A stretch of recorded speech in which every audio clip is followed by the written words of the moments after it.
Welcome to The Real Deal, where it's all about businesses in central Massachusetts and northeastern Connecticut.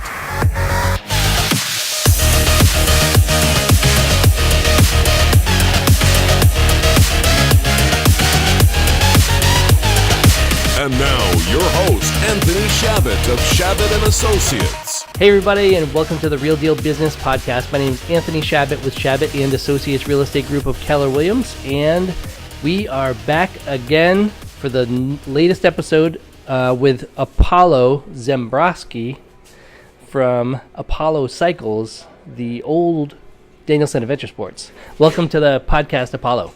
Hey, thanks. It's good to be back. So we're actually recording this podcast in the back room at Black Pond Brews, where the magic happens, where all the grains and the hops and all the stuff, where they make the delicious drinks that we all enjoy to drink down at Black Pond Brews. It's too loud over. Actually, Apollo is recently polyurethaned his floor, so it's a little bit too toxic up there at the moment. Up there, yeah.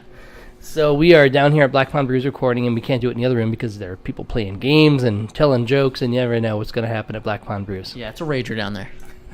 So we're doing an update to the original podcast that we had with Apollo, and I meant to look up the podcast number, but if you just look at the list of podcasts, we recorded it, I believe it was about 2 months ago maybe, and so that one will give you the whole overview of what Danielson Adventure Sports was about, which is now Apollo Cycles, but the big name change. So tell us a little bit about yourself, your business, the name change, any news that you might have. Sure. So I'm Apollo of Apollo Cycles, and we're located at 21 Furnace Street in Danielson, Connecticut. Phone number here is 860-774-6010. And basically what we do is bicycle sales and service. It's pretty similar to what we did at Danielson Adventure Sports, but with a greater focus on bicycle sales and service. Not so many snowboards and skateboards and all sorts of other stuff. So kind of refocused in bikes, and it's what I'm truly passionate about, so I think it was a good call. Along with that, I also do a couple new policies, which we'll talk about later in the podcast, that I think will really enhance the offering at Apollo Cycles. So first, let's talk about the new logo. And can you tell us about that? Yeah, sure. So I'm really excited about the new logo. It is a spin-off of the Apollo 13 logo. So it had 3 horses, and it said Ex Luna Scienta. So it was from the moon science. So we kind of did a spin-off. I worked with a local graphic designer, and we talked about doing something along those lines, because I've always been into space exploration and whatnot, but we had to make it bike themed.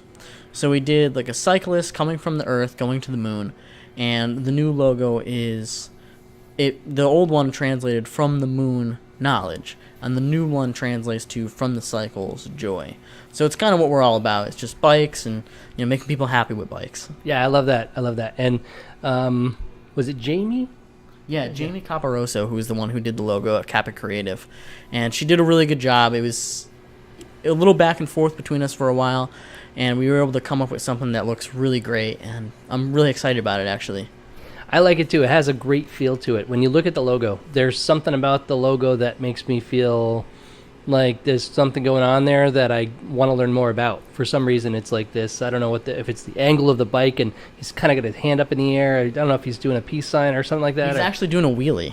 Oh, like a one-handed wheelie? Yeah, he's doing a one-handed wheelie. Okay, yeah, that's pretty cool. Yeah, pretty cool. So, very good job on that. And the painting on the building, the exterior of the building looks like $1 million. Yeah, with the local grant for facade work, our building was one of the ones that got chosen, and it does look fantastic. It's actually 5 colors on the outside, with the trim, around the windows, and all that. It's 5 colors, so it took them a really long time. It took about a month, but it looks fantastic. It really does, and you're located right here between New York Pizza and Tunk City Revival. Yeah, right in the center of town. Yep. Right across from Trinket Shop. Yeah, kind of on that side street, Furnace Street, and it's in the middle of town without being in the middle of town. It's kind of a nice little feel.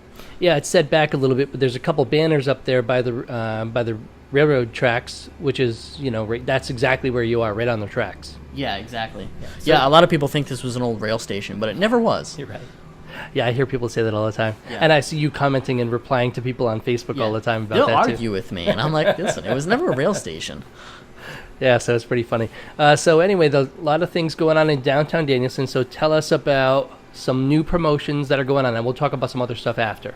Sure. So for me, with changing the name, it was kind of a big deal for me. I bought the shop a couple years ago under the name of Danielson Adventure Sports, and I've kind of always felt like it was someone else's shop that I was running. And with changing the name, it really refocused it to being my store and my policies. That's and a good point. The way I wanted to do it. So with that, I introduced a couple new programs, and one of them is free service for life on any bike that someone buys from me. You know, I figured if they're going through the effort of coming down here, making their big purchase through me, and they trust me to be their bike guy, that I should, pay the favor back. And that's kind of where the free service for life came in. And you wouldn't actually believe the small things that keep people off their bikes. Someone will come in and be like, oh, I had a derailleur adjustment go bad. And it takes me 5 minutes, but for them, it kept them off the bike all season. So I wanted to try to avoid stuff like that, to keep people on the bikes as much as possible, and to keep them enjoying their cycling experience. So that was a big thing for me, was the free service for life. That's huge. Yeah, because I think that's also an intimidating thing for people, is to not have any idea how much it's going to cost them to get their bike repaired. And so basically, if they have a repair that's needed on their bike, how does that work with the... Well, I cover any routine adjustments. Mm-hmm. So if you need a tune-up every year, you need a tune-up every couple of years, whatever you want to do, you can bring it by. If you want the bike washed, you can bring it by. The only thing I don't cover is service parts. So like, if you lay the bike down and, break some stuff off it, you have to pay for the parts. Or if you, wear something out on the bike, like tires or a chain or something, that's, on you.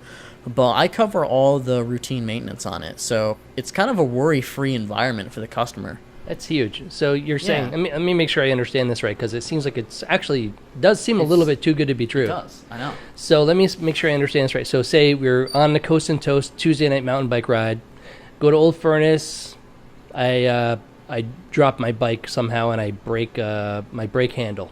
Sure. And then what happens from there? You come in, you pay for the physical brake handle, and I take care of all the labor, and we go from there. That is way too good to be true. Like, that is actually awesome. I've never heard of anybody doing that before. It turns a $50 repair into a $10 repair. Or, if it's routine stuff, like a basic adjustment or a full tune-up, it's free. So, there's really no reason, I hate to say it, but if you're looking to save money on potential repairs of your bikes, there's no reason to go anywhere else. Yeah. If you live in Killingly, there's absolutely no reason to go anywhere else. If you live in a different area and you prefer the other local bike shop in that area, then I guess that's up to you to make a decision of if this is worth it to come to Killingly, because that's pretty attractive. I have to say, that's really attractive. Yeah, so the average bike owner who owns like a hybrid bike, so your $500, $600 bike, they'll get a tune-up once a year. It's kind of the standard protocol, good thing to keep the bike going, and that costs $75. From me, from most shops, it's about $75. Mm-hmm. So they'll keep that bike. I mean, that's a minimal tune-up. Like, that's with no repairs. That's just all the standard basic stuff. Yeah. So I mean, you're looking at like a $1,500 savings over the course of the bike, which is a lot of times more than the bike. What savings? Sorry. $1,500. Mm-hmm. Over the course of 20 years, which is again the average that the person keeps the bike. Wow, that's crazy, huh? It is. Unless you're like a bike fanatic and then you're buying a new bike every 3 years or so, probably. Yeah. The average mountain biker keeps their bike about 3 years. Mm-hmm. But again, they're included as well. And that person will get more maintenance done than the person who does basic maintenance. So it all balances out. Yeah, that's awesome. And those new Treks are looking great. What bike is it you're riding again? I got the Trek Fuel EX 9.8. It's a little bit of a mouthful, but... That's a beauty, though. So what do those run brand new? $5,200. Yeah, it's a pricey bike, but I mean, it's a lot of people, this is their main form of exercise, and not only is it exercise, it's kind of a way of life, actually. You have your group of friends you hang out with every week. You make an appointment you set a schedule to go out there and ride with them, and you just have a great time. And you got to have a nice bike if you're going to do that, because everybody else has got a nice bike, and you don't want to be like lagging behind and Right. And it's one of those things, too. If you're going to take the thing out into the woods and smash it around 4 or 5 days a week, you need something that's going to hold up. That's a lot. Yeah. So That's good. That's a lot of fun if you're out there that much. Right. Yeah, so that's kind of the way it works. But that's what we do down here. So, again, we're here at Black Pond Brews recording for Apollo Cycles with Apollo Ziembroski. Am I pronouncing your name right? You are. You're nailing it. Okay, Perfect. good. Nice. All right, so what else do we have going on at Apollo Cycles? Well, going into the winter, I'm going to do my standard repair classes. So last year I did a series of classes. It was 8 weeks long, and I did them every Wednesday night. And it just goes over everything that's on the bike. So the first week we talked about flat tires. The second week we talked about cleaning the bike. And then we started getting into more in-depth stuff like brakes, bottom brackets, headsets, handlebars, all sorts of stuff. Derailleur adjustments. I have a recommendation for you. Have you ever heard of the Zoom system for recording videos for training purposes? Now. So there's there's a painter in Putnam. Her name is Teresa Lacasse, and and I've also heard of Zoom from not only the real estate industry but also the technology industry actually uses it to. And I was thinking about using it for doing video conferencing so that we can kind of record a multi-location podcast where we have kind of a talking head type of thing where you get 4 or 5 cameras at remote locations. They all use this Zoom system, and they have these. I think you can use the built-in camera in your laptop, whatever. Anyway, my whole point is, long story short, this Zoom system is pretty cool. And Teresa was saying, I think it's like $150. I think that's for the year for the service for the cloud. I'm not 100% sure on what that includes, but the cameras appear to be pretty inexpensive too. So, if you're looking for a great way to record your classes, that could be a potential solution for you. And not only would it be, maybe you could provide access to the people that buy the bikes or attend the classes online, and it could be an additional service that's provided. You can and you wouldn't have to keep telling people how to do stuff. You could anybody that buys a bike. I'm just throwing this out there as a potential idea. But man, I'll tell you, this Zoom system is pretty nice. The video quality is really good. It's actually the best that I've seen, especially when it comes to standardization, because a lot of times what you see is when people try to record videos, it looks terrible. And the audio quality is terrible, and the camera angles are bad, and it's like, with this system, it seems to be the cutting-edge, good quality audio, video way to provide information to people, whether it's training, it's primarily training that people do, and you can actually have password protected. Oh, okay. And you can change the password, and so you could use something like that. But I'm going to be getting this set up because actually I'm going to be using it for real estate training. But anyway, I figured I'd mention that. And I like to go off on a tangent a little bit. Of course, Yeah, right. It adds to the length of the podcast. We're at 12 minutes right now. We're trying to keep this one pretty brief because it's just an update. But that's just an idea. So can you go over the types of classes that you're going to be having, and how soon are they going to be starting? What days are going to be, hours, all that stuff? So I'm going to start them after all the holidays. I'm going to start them, first week of January, maybe a little after. And I'm going to cover all the same stuff as last year. Derailleurs, which is shifting adjustments, brake adjustments. I might try to cover a wheel truing class. We'll see. Yeah. We'll see how that goes. That's pretty in depth. And we'll go through the whole bike. What I really want to do this year, too, is put a bike frame on the stand. And throughout all the classes, 1 week we'll install another part and adjust it. Next week we'll install another part and adjust it. And at the end of the class, we'll have a full built bike, and the people will know how to do it. So that's kind of something I want to do this year. I was going to make it free for people who bought a bike from me, and then like a small cost for people who didn't. I like that a lot. And actually, I would love to have access to bike mechanic training, because if you're a cyclist, occasionally you need to do bike repairs. But I always just brought my bike to Daniels Adventure Sports because Apollo Cycles now, because it's just so easy. And I don't know what I'm doing. Things that it would take me an hour and a half to figure out some of this stuff. Where I just drop it off to you, and within about a week or so, next time I go to ride my bike, it's ready to go. Sure. So I'm actually glad you said a week, because I'm destroying that. Whoa. Yes. I don't mean to be so aggressive, but that was one of the big things last year, was people wanted the bikes and they want them now. So going into the future, I'm guaranteeing a 48-hour turnaround time, or the repair is going to be free. Wow. Yeah. Yeah. People want to ride, and in New England, we have such a short warm season. Mm-hmm. There's a lot of us that ride all year round, that's no problem at all, but there is a very limited number of days that are beautiful. So let's get you out there on those days. Let's keep those repair times down. So what day of the week are the classes going to be? Wednesdays? I think Wednesdays, yeah. I'll announce that on the Facebook and on the website going forward, but I'm fairly certain they're going to be Wednesday nights in January, February. 48-hour return on the bike for the repairs. That's going to be, I would think, tough to keep up with because I know sometimes you get really booked. Sure. It's going to be a lot of late nights, but it's also going to really keep me focused. And I have a few good friends that will help me out if I get too bogged down. Awesome. Yeah, it would be actually huge to get those bikes because I've been in that situation where I'm like, but and then you kind of want to have a backup bike, but you really just want to ride your main bike because that's the really good one. The other one, That's the one that fits you good. That's the one that you like. And, I think it's going to be good going forward, The 48 hours is going to be clutch. So let's see. The other thing that we wanted to talk about was other events that we have coming up. What's the big one that you can think of right now? Bash on the Bog. Okay, so tell us about that. So this will be the 26th year going. And obviously I haven't been around for all 26. I'm actually 26 myself, so I couldn't really done all of them. But it is 7 a.m. on a Thanksgiving morning, and we usually get about 50, 60 people showing up, and we'll deep fry a couple turkeys.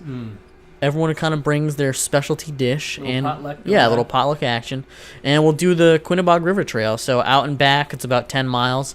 We actually cleaned it up the other day, and we're gonna ride it tomorrow night on the Coast and Toast to see how we did. Yeah, and it's a great easy trail. When I say easy trail, like I would say it's the easiest trail that I can think of in Northeast Connecticut for sure. It is. We actually added a section to it last night. Nice. I have to go check it out. Yeah, we did a reroute. It looks pretty good. But it's my favorite trail too. Honestly, I love Quinnebog River Trail is excellent. And there are very few hills at all, if there are any that I could even think of. I mean, there might be if you're a real newbie to mountain biking, you might have to walk up 2 hills. Yeah, it's pretty mellow, and it's been really nice too seeing the town of Killingly kind of taking care of it, and trying to take care of it, better. And it is going to get expanded as well. I heard about this, which is really I know it's really exciting. It's really exciting. Yeah. And did you hear about the bridge going across from Danielson to Brooklyn? I didn't hear about that. So check this out. I recently recorded a podcast with AJ Kerouac, who is running for state rep. Sure. And unfortunately, he didn't get the state rep position, but he is on zoning for the town of Brooklyn, and he's a realtor, and so that's how we know each other. But he's a great resource of information of all kinds of stuff. He was talking to me about stuff that I had no idea about that's going on in Brooklyn. So one of the things he was talking about, which I was really interested in learning more about, was an expansion on the Brooklyn side of the river trail. I'm pretty sure, I could be wrong on this because, Sure. I talk to a lot of people and learn a lot of things every week, but I thought he said something about like 5 miles of trail on the Brooklyn side that's going to be kind of cultivated a little bit better, and it'll be right along the river. So I have to go back and listen to it again to learn more about it. But the other thing was, he said there's going to be I think he said there's going to be a pedestrian bridge that goes from the Danielson side to the Brooklyn side, so you don't even have to be right next to the traffic on Route 6, and it's going to be a really cool little connector over there. So I'm not sure how we can learn more about this, probably with something on the Brooklyn website with the meeting minutes and agendas, or you could even just contact AJ Kerouac. He would probably have some more information about that, but that'd be great for him to talk to you about it because you're a huge promoter of the river trail being right here. Yeah, I love all that. And I was actually talking to Killingly Parks and Rec, and they were talking about an expansion that's going to go all the way to Putnam. Whoa. Dude. I heard somebody say something about that. So the way this is supposed to go is it'd be in the next few years, but it's going to work its way up the Quinnebog River all the way to Putnam, and then it's going to meet up with the airline trail, actually. Is this the Eastcote Greenway? Yes. Okay. Yeah, I have heard about that. I have seen some signs on it. I've looked at the maps and the coverage area, and it looks like it starts on Route 6 coming from Rhode Island, right? And then it comes into Danielson, and then it works its way up, and somehow it gets from Danielson to Tracy Road where the Black Dog is, and goes up through that way, I think. Somehow. And I think they're going to try to make that more defined and like an actual cycling path, which will be fantastic, because then you can go from Pomfret to East Hampton, all on bike paths. I mean, that's 60 miles. That's a huge amount. East Hampton, where is that? Connecticut. Oh, okay. So down other side of Willimantic, down by like New Haven. I think you can go now on the airline trail from Pomfret to Willimantic potentially on the airline trail. I've done that, yeah. Oh, okay. And then there's a lot of work that's supposed to be getting done between Putnam and Pomfret on the river trail, but I'm not sure where they stand with all that. I'd like to learn more about that. That would be great. That's terrible. I've been out there, and it's a little hairy. I mean, you can do it on a mountain bike for sure, but anything less than a mountain bike, you're kind of doing a little bit hike-a-bike, and it's a little hairy. It's hard to follow the trail. Yeah, it is. It is. Because you're like, I don't even know where I'm supposed to be. I just came out on this side, and I'm like, I don't see anything on the other side of the road over there. Yeah, so am I supposed to walk through this water? Or yeah, it's a little weird. Yeah, and then there's a stream going through on the main part, and you're in 6 inches of water for like a half a mile, maybe. Ugh. So, you know. So it's exciting that that's getting finished. Right. Yeah. It would be really nice, especially because it's actually pretty hilly between Putnam and Pomfret. If you're coming from Pomfret to Putnam, then it's a lot more downhill. Yeah. But yeah, that'll be great. So a lot of changes happening in Northeast Connecticut with the River Trail and the connector with the Eastcote Greenway and the Airline Trail. And I wish there was a central place that people could get more information. But actually, Apollo is probably a great place to get that information because he's going to be keeping up to date on all the information from the local towns and the local organizations that are going to be in charge of that stuff. Right, yeah. We have a few good local organizations in terms of cycling anyways, and there's other great organizations in terms of other events. Like Killingly Parks and Rec is very on top of it in terms of updating their website and keeping the events going. And I'm trying to make my website, Apollo Cycles, bikect.com, I'm trying to make that a central hub of all the local stuff. You know, because if you ride mountain bike, you don't really know what's going on the road. If you ride road bike, you don't really know what's going on the mountain bike. So I want to try to make all that together and, you know, like a local source for all the information. And I think next spring, I was going to do it this fall, but I think it'll be better next spring. I want to do like a local tour of all the local state parks. So we can do Old Furnace, we can do West Thompson Dam, and I can kind of do intro to riding videos at those places. Because from what I found, there's a decent amount of people that want to ride this area, but they don't know where to go. They don't know where to park. They don't know what trails to do. So I want to start promoting that type of stuff and doing videos on how to ride around here. You know, you might want to consider doing, actually, I used to have a website called NECT Trails. I don't know if I ever talked to you about this. I used to have a website called necttrails.com, and I created it when I first got into mountain biking because I had no idea where to go. Right. So what I would do is I would learn about all the different trails, and I think we had maybe 25 trails within 45 minutes of Northeast Connecticut. And it gave GPS coordinates, GPX files, which actually you could follow if you have the right apps, but it was complicated back then. I don't know if it's gotten any better. But then we had pictures and reviews and videos on YouTube that would be shown on a website. But honestly, it was like one of those things where I couldn't get people to really participate in a website, so it was $150 a year to host it. But if you're already paying for hosting for your website, it'd be great to have that kind of stuff on your website. And all the trails with their own page or a list of trails, you know, with links to all the pages and all that stuff. That'd be awesome. I was going to add it on as part of my blog. Yeah, I'm going to start doing like a mechanics blog, you know, kind of talking about what it's like to own a shop and basic bike maintenance stuff and kind of product reviews and stuff like that. But I was also going to include this trail type stuff. You know, the main thing for me when I was trying to find a place to ride, I would go to a place and I wouldn't know where the trail would start. Right. So if you could just have like a little YouTube video, like even just a minute, showing me where the parking lot is and showing me where to enter the trail, then I could have an understanding of where the trail goes. And if you could have a link to like a Strava segment or something that shows you the loop over there, that'd be awesome. Yeah, and that's exactly what I want to do because it's so easy to look at this area and be like, there's 2 state parks. I don't know about this place. But man, there is so much here it's so much around that people don't know about. So I want to introduce newcomers and also people that live here to all the fantastic stuff we have. Let's name some of the trails. Let's play a little game. All right. So we talked about the River Trail. We talked about Old Furnace. There's West Thompson Dam. There is Goodwin State Park, which also links into Natchog. Airline Trail. Airline Trail, of course. We rode Nathan Hale today. Nathan Hale Is fantastic. That's a really cool spot. A lot of good stuff over there. Yeah, a lot of cool stuff. Mansfield Hollow is really cool. Mansfield and actually, is fun. Get this. This is going to be my winter training program. Is you can park at Goodwin, take the airline trail out, and that links into Mansfield Hollow. That would make sense, but I've never done that before. Of course, no one has. That's an awesome idea, though. Yeah, someone told me about that the other day, and I'm like, yes, that is my new winter training program. I'm going to start doing that a couple days a week.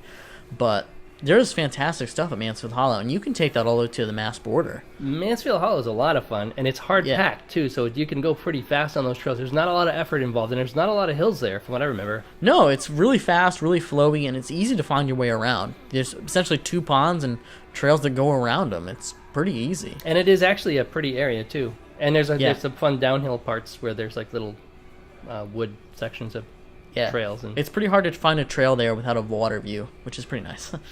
So let's pump through a couple more of these. So there's Bluff Point, which is in 45 minutes away. Big River's huge. Big River's huge. Arcadia. Mooween is getting huge. Mooween? Yeah, Mooween's blowing up. And what's the one that Glenn Turtle has been working? Woody Hill. Yeah, Woody Hill Never been Management. there either. That's down on Rhode Island. That actually links into Burlingame if you try. Oh, okay. Yeah, you can get a lot of miles down there. So you're near the beach over there. Yeah. And then let's see, Lincoln Woods.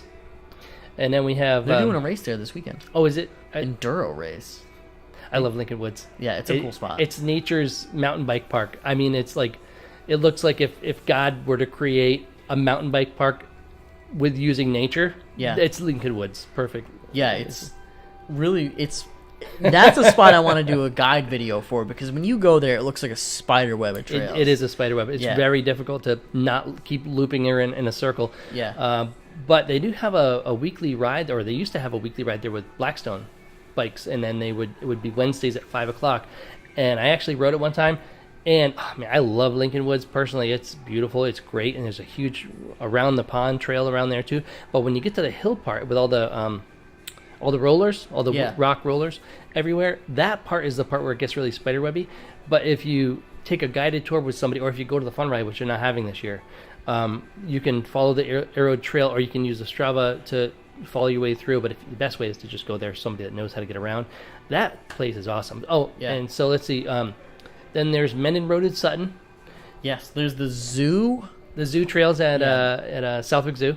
Yep. Across the street in the parking lot over there. Arcadia Management Area, total classic. Yep. Let's see. There's Hodges Village Dam. Case Mountain is another one. Oh, Case Mountain. I forgot all about that. Yep. We're getting down to the nitty-gritty. Goat Hill. Goat Hill. Yeah. Trying to come up with some others, but I think there's like 20 to 25 trails. Yeah. When you're on the spot, it's hard to think of them. Singletary. That's a good one. And then there's Buck Street. What's that? Rayburn. Oh, these are all Wednesday Night Riders trails over there. And I only really rode with those guys for maybe a year when I was kind of like a hardcore. I can't keep up with them now. But Douglas State Forest. Douglas. Okay. Yeah. How do we forget Douglas? Douglas is great. Yeah. Yeah. And these are all 45 minutes tops? Yeah. Well, it depends if you're in Danielson or Putnam, because it's like an extra 10 minutes from Danielson to go to those Mass ones. But there's a lot of trails around here, and they're all great. Yeah. I have my favorites personally. I like the River Trail if you're going to just go easy cross-country newbie. Big River is another super easy one. Yeah, Big River's a lot of fun. It's super fast. There's hard stuff there, though, at Big River. Oh, I found it. Nuts is a trail that's a lot of fun. The fun ride there highlighted a lot of that stuff. Oh, the advanced. Oh, yeah. Yeah, look out. It's like 27 miles of grueling I got beat River. up on that. Yeah, that's brutal. I just love Big River, though. It's overall, it's my favorite place to ride. If you like kind of it's got a great mix. Whatever you're looking for, they have it there. But they have like 30 plus miles of trails. So, and if you know which ones to go on, depending on what you're looking for, I just love Big River. It's my favorite place to ride in southern New England for sure. Have you been to Rockland yet? Oh, Rockland. God, now you're opening up a can of worms with John Peterson. Yeah, Rockland. Rockland. I haven't been to Rockland, but I've been to trails that are built by those guys, Bob Caparuso and John Peterson and those guys over there. Yeah. What's the other guy's name? Skunk they have weird names over there. Yeah, I just know John and Bob, and they get it done. They do a really good job with the trail. Oh, yeah, some of the best. Yeah, just stuff. They'll look at a hill, and then, in their minds, they have a trail all ready for it. It's really impressive. So, in short, we have a huge selection of trails. right. I can't think of... I don't know if other places have this many trails that we have in Northeast Connecticut, Central Massachusetts area, Eastern Connecticut, all the way down to Bluff Point and all that area. But, Yeah, we're really lucky. But we have a ton of trails. There's too many, actually. Yeah. Today was one of my days off, and it was difficult picking where I was going to go, what direction I was going to head. But the great thing about it is most of these places have rides on a weekly basis, or occasionally a fun ride or something like that. You can go and learn how to ride it there. You can look on Strava, and then you can just call Apollo. Yeah, in the future I'll have all that stuff on the website. So I think we covered our bases. We have Apollo Cycles, the new name. We have the classes that are coming up. Did we talk about your hours, your phone number, your web address, your Facebook page, your email? We did. All right. Let's do the contact information one more time. Sure. So I'm Apollo at Apollo Cycles. We're located at 21 Furnace Street in Danielson, Connecticut. Our hours are weekdays noon till 6 and Saturdays 8 till noon. Phone number here is 860-774-6010. The Facebook is Apollo Cycles, and the website is bikect.com. Very good. All right. Well, keep us posted, Apollo, on any updates that are coming out. And be sure, everybody, to like the Real Deal Business Podcast on Facebook. If you just search for the Real Deal Business Podcast, it'll come right up. If you want to listen to the podcast and you don't know, if you just said, okay, Google, listen to the Real Deal Business Podcast with Anthony Chabot, and it started playing this episode, which you can do, and you don't know how to get it any other way, you can look it up on Facebook. The iTunes link is there, and you can also, if you have Android, my recommendation is to use the Pocket Casts app, and then just search for the podcast called, just search for Real Deal Chabot, and you'll see the Real Deal Business Podcast and the Real Deal Real Estate Podcast, which I try to keep the real estate related professionals on the real estate podcast, and any other podcast, whether it's a business or town government or state government or whatever it is, on the business side of it. So if you have any questions, you can actually give me a call. If you'd like to be on the podcast, give me a call, 508-847-0902. Again, 508-847-0902. Anthony Chabot, Chabot and Associates Real Estate Group of Keller Williams. And one other thing I want to promote is that I do have a monthly real estate meetup. I call it First Wednesdays, and it's this coming month is exciting because we're actually going to be having it at a residence instead of on the second floor of Victoria Station Cafe, which means for the first time, the First Wednesdays real estate meetup, we're going to be able to have alcohol. So we're going to have wine and cheese, and maybe somebody will bring some craft beer. So it's going to be from 6 to 8 on December 5th, and the address is going to be 29 Church Street in Putnam. Aaron Halfley is hosting it from North Star Home Loans. So for more information, check it out online. First Wednesdays Real Estate Meetup on Facebook. And thank you so much, everybody, for listening to the podcast. And we will talk to you next time. Have a great day.